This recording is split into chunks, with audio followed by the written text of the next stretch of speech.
प्रश्न पत्रिका HEN 101 हिंदी व इंग्रजी भाषांचा अधिष्ठान अभ्यासक्रम। सगळ्या प्रश्नांची उत्तरे, बाकी सगळ्या सूचना वगैरे पहिल्यासारख्याच आहेत। 1. निम्नलिखित किन्हीं 4 उपप्रश्न लिखिए। 1. हिंदी भाषा के उद्भव एवं विकास को संक्षेप में स्पष्ट कीजिए। हिमाचल प्रदेश, पंजाब का कुछ भाग, हरियाणा, राजस्थान, दिल्ली, उत्तर प्रदेश, मध्य प्रदेश और बिहार हिंदी भाषा का क्षेत्र माना जाता है। इस क्षेत्र में हिंदी की 5 उपभाषाएं तथा 17 बोलियां हैं। हिंदी का 1000 वर्षों का इतिहास अथवा 3 कालों में विभाजित होता है। 1. आदिकाल 1000 से 1500 ईसाही तक। मध्यकाल 1500 इकाई से 1800 इकाई तक। आधुनिक काल 1800 इकाई से आज तक। हिंदी भाषा और साहित्य का विकास निरंतर हो रहा है। वह संसार की एक श्रेष्ठतम भाषाओं में गिनी जाती है। 2. भारतीय आर्य भाषाओं के शब्द समूहों को संक्षेप में स्पष्ट कीजिए। इसका उत्तर ऐसा होगा कि जो शब्द हिंदी भाषा में संस्कृत से, अंग्रेजी से या फिर ईरानी भाषाओं से और अरबी भाषाओं से, उर्दू भाषा से, बहुत सारी भाषाओं से जो शब्द आए हैं उनके शब्द समूहों को इसमें लिखना है। इसका उत्तर ज़रा थोड़ा ज़्यादा होगा, लंबा होगा। ये इसमें है।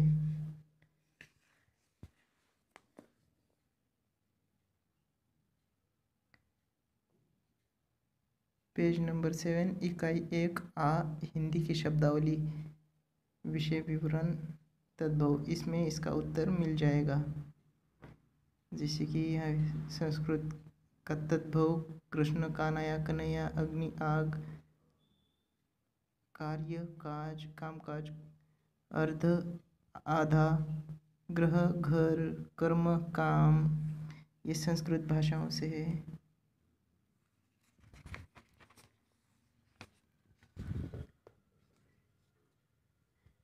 राजा देव, अधीन, अध्यक्ष, देवी, ज्वर, नगर, प्राण, बुद्धि, भक्त, मस्तक, योग।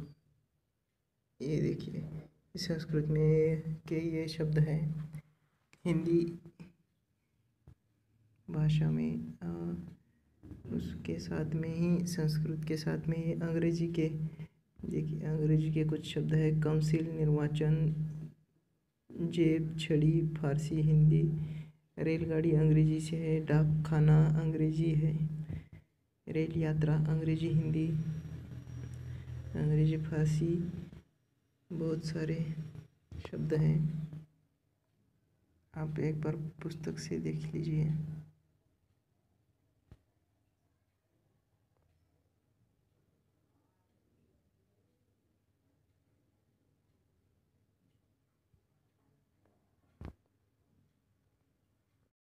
तीन, वाक्य की परिभाषा पर प्रकाश डालिए।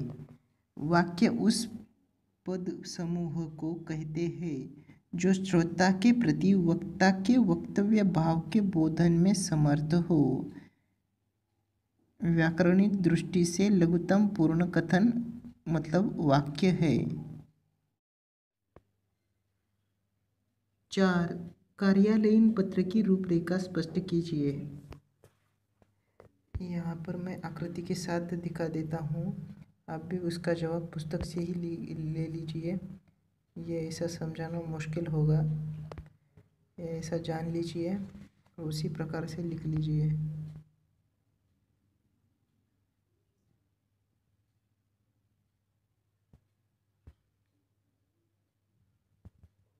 18 और 19 नंबर के पेज पर है ये।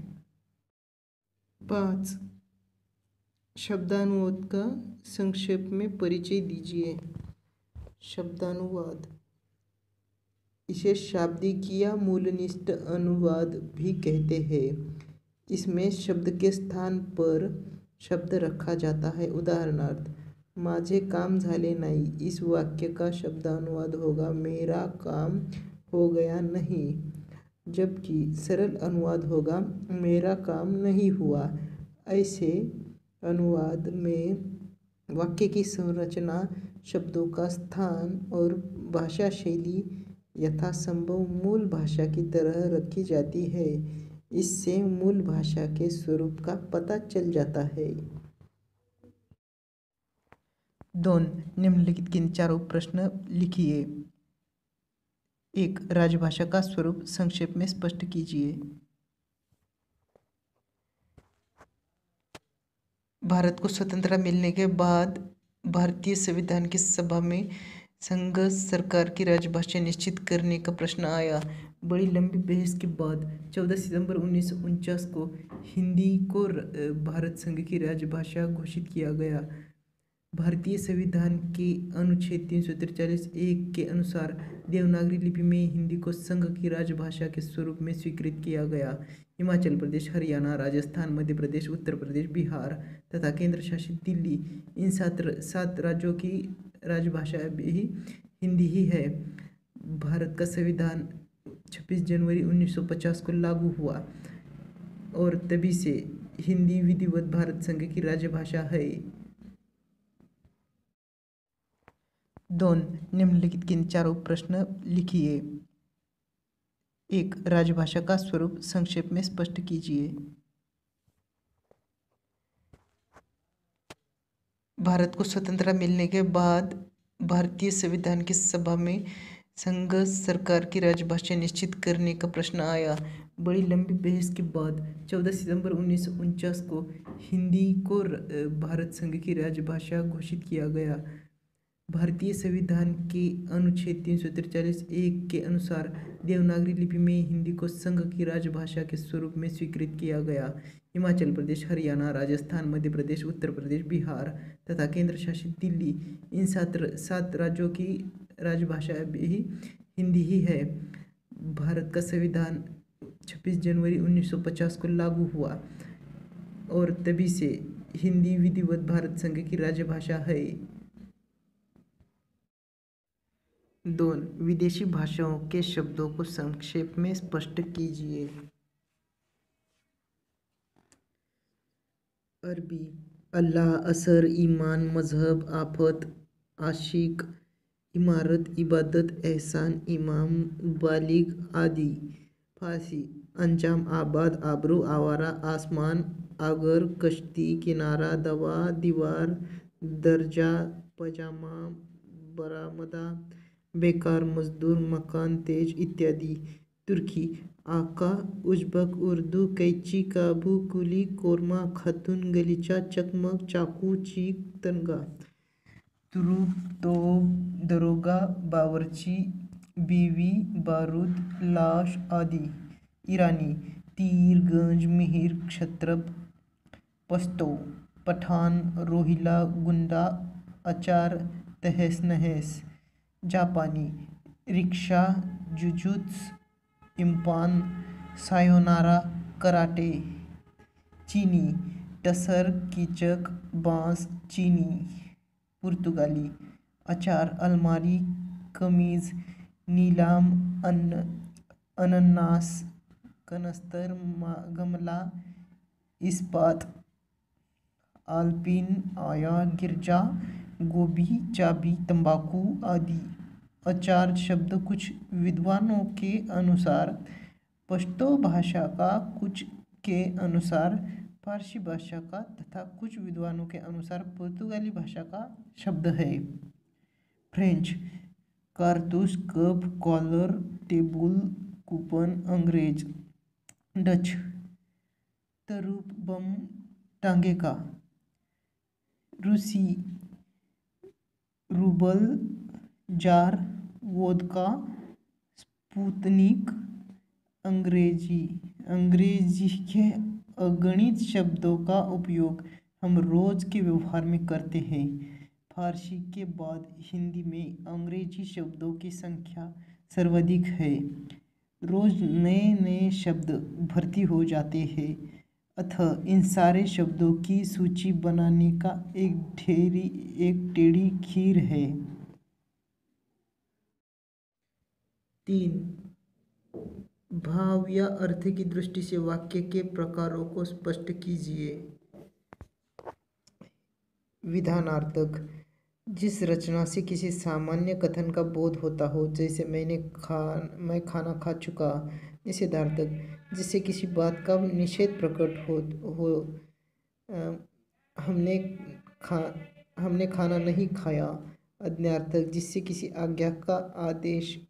आज्ञा या आदेश का बोध होता हो, जैसे कि यह काम आज ही हो जाना चाहिए। प्रश्नार्थक, जिससे किसी प्रकार के प्रश्न किए जाने का बोध होता हो, जैसे आप अभी कहाँ से आ रहे हो। विस्मयादिबोधक, जिससे विस्मय, आश्चर्य आदि का बोध होता हो, जैसे अरे तुम गए कहाँ थे। इच्छार्थक, जिससे इच्छा का बोध होता हो, जैसे तुम्हें लंबी उम्र मिले। संदेहार्थक, जिससे संदेह का बोध होता हो, जैसे वह घर शायद ही पहुंच पाएगा। संकेतार्थक, जिससे संकेत का बोध होता हो, जैसे पानी न बरसता तो सारी खेती सूख जाती। 4. सरकारी पत्र का नमूना स्पष्ट कीजिए। सरकारी पत्र सरकार की ओर से भेजे जाने वाली सभी पत्रों को सरकारी पत्र नहीं कहा जाता। केवल उन्हीं पत्रों को सरकारी पत्र कहा जाता है जो कि विदेशी सरकारों को, राज्य सरकारों, संलग्न या अधीनस्थ कार्यालयों के संगठनों, सार्वजनिक निकायों, आयोगों अथवा व्यक्तियों को सरकारी कार्य के लिए भेजे जाते हैं। राज्य सरकार से भेजे जाने वाले ऐसे पत्रों को भी सरकारी पत्र कहा जाएगा। मंत्रालयों के आपस में अथवा अपने कर्मचारियों से संबंधित पत्र व्यवहार के लिए सरकारी पत्र का प्रयोग नहीं होता। सरकारी पत्र का ढांचा मुद्दा।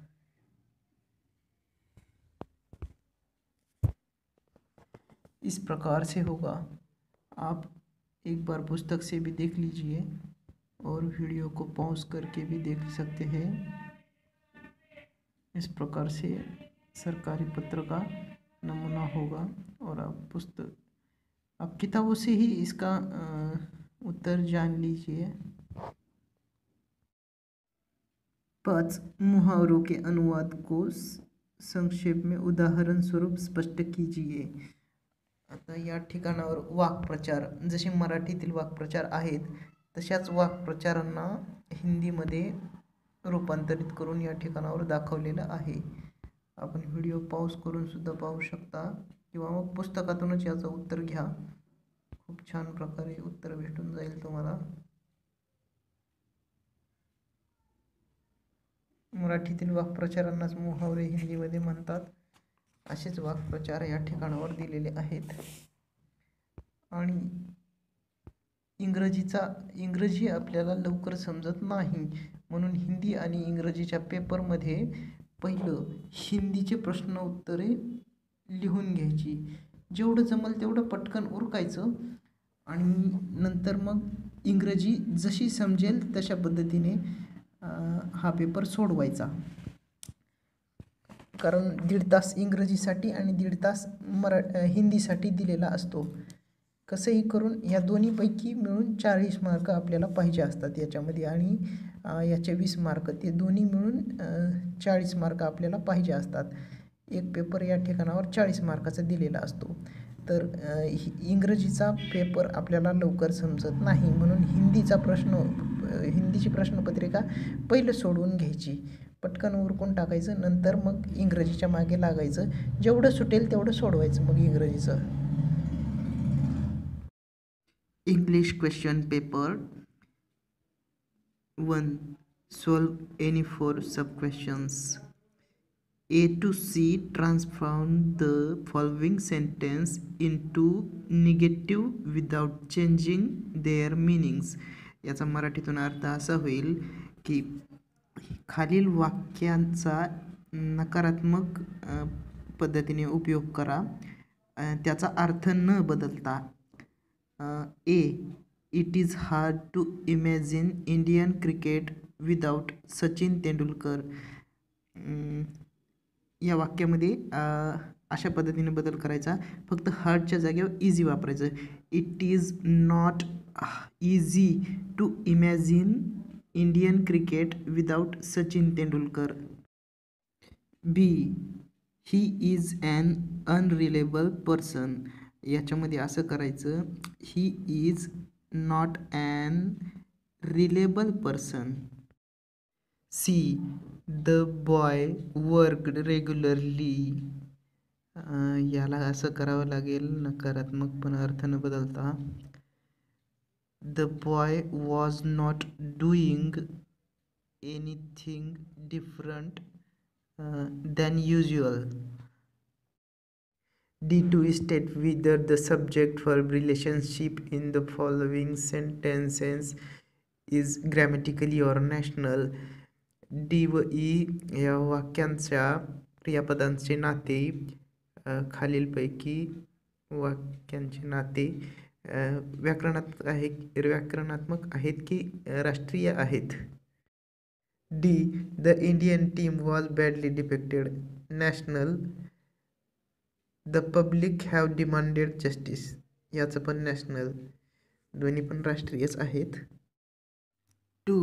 Solve any four sub questions. A, write a conversation between two friends discussing their holiday plans. याचं उत्तर असं घ्यायचं, कन्व्हर्सेशन लिहायचं. अशा प्रकारे दोघं जणांची नावं निवडायची आणि थोडक्यात उरकायला बघायचं. असं एक गंगा एक किरण असं नाव काहीतरी कुठलेही नाव दोन घेऊन टाकायचे आणि थोडक्यात आटपून घ्यायला बघायचं. 2 ते 4 वाक्यामध्ये पूर्ण उरकून जावं असं. उदाहरणासाठी सांगायचं झालं तर मी सांगतो आता. Ganga, hi Kiran, how are you? Kiran, I am fine, tell me what do you think right? Ganga, I am asking about the holiday plan. What do you want to do? Kiran, I am going to see movie on holiday. Ganga, okay, then let us together. Kiran, okay, let us go together. B, write a letter to a bookstall placing an order for books. आता पत्रामध्ये पण महत्त्वाचा मुद्दाच लवकर घालायचा आणि उरकून टाकायचं पत्र. पत्रामध्ये अशा प्रकारे पुस्तकाच्या दुकानदाराला पत्र लिहायचं. इथं या ठिकाणावर पुस्तकाच्या दुकानाचं नाव लिहायचं. इथं प्रसन्न बुक स्टॉल पुणेच राहून द्यायचं. मग नंतर एक कुठलं तरी हे पिनकोड तुमच्या मनाप्रमाणे टाकून द्यायचा आणि तारीख टाकून द्यायची आणि त्या ठिकाणावर असं घ्यायचं, dear sir, the reason for writing the letter, I wanted college books, book of second year,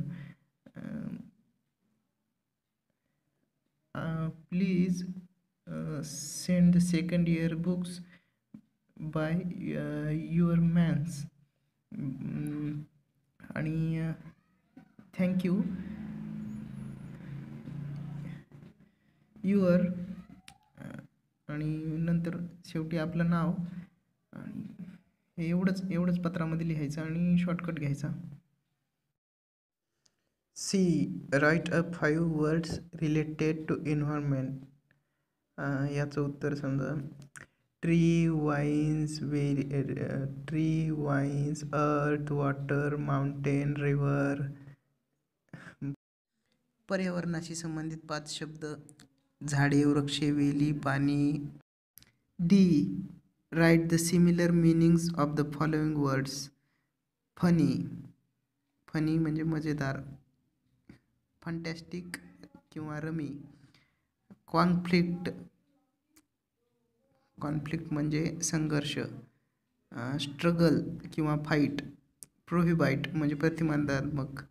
no go, to put under ban. End, end म्हणजे शेवट. लास्ट, लास्ट म्हणजे शेवट. थीप, थीप म्हणजे चोर. त्याला असं स्कॅम्प, स्कॅम्प येईल. E, write the opposite words of the following. One, understand समजून घेणे. नॉट अंडरस्टँड न समजून घेणे. टू, कम्फर्ट आरामदायक. डिस्कम्फर्ट अस्वस्थ. क्लिअर स्पष्ट. ऑब्स्क्युअर अस्पष्ट. OBSCURE obscure. गुड चांगले. बॅड वाईट. अलाइव चालू किंवा जिवंत. डेड DEAD डेड मृत किंवा संपलेले. एक वेळा मी हे स्थिर करून आपल्याला व्यवस्थित दाखवतो, नंतर याचा आपण स्क्रीनशॉट घ्या. व्यवस्थित समजून घ्या, नंतर तुम्ही स्वतः पण. प्रथम वर्षाच्या प्रश्नपत्रिका पूर्ण झाल्या. धन्यवाद.